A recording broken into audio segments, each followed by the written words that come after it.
Fish are able to breathe underwater through a process called respiration, which involves extracting oxygen from the water and expelling carbon dioxide. The mechanism for this process varies among different species of fish, but the most common methods are through gills and, to a lesser extent, through the skin. Gills. Gills are the primary respiratory organs in fish. Fish have specialized structures called gill arches that support rows of filaments. These filaments are covered in thin, flat structures called lamellae. As water passes over the gill filaments, oxygen in the water diffuses into the bloodstream through the thin walls of the lamellae, while carbon dioxide from the fish's blood diffuses out into the water to be expelled. Countercurrent exchange. Within the gills, a countercurrent exchange system is at work. This means that water flows over the gill filaments in the opposite direction to the flow of blood within the filaments.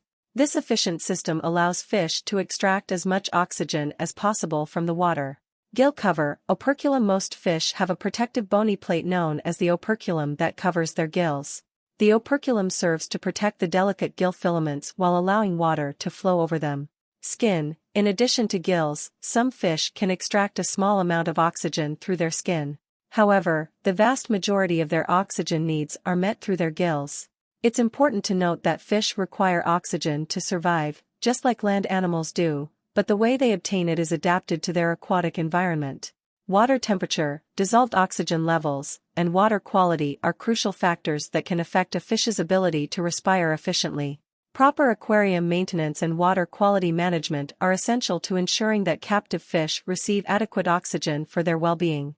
Humans and fish both require oxygen to survive.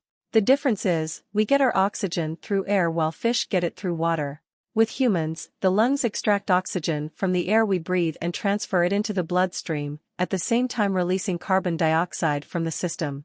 With most, but not all, fish, the gills do the same thing. Fish take water into their mouth, passing the gills just behind its head on each side.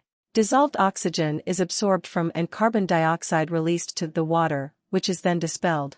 The gills are fairly large, with thousands of small blood vessels, which maximizes the amount of oxygen extracted. Breathing is much harder for fish, though, because the amount of oxygen in the air versus the amount in water is substantially higher.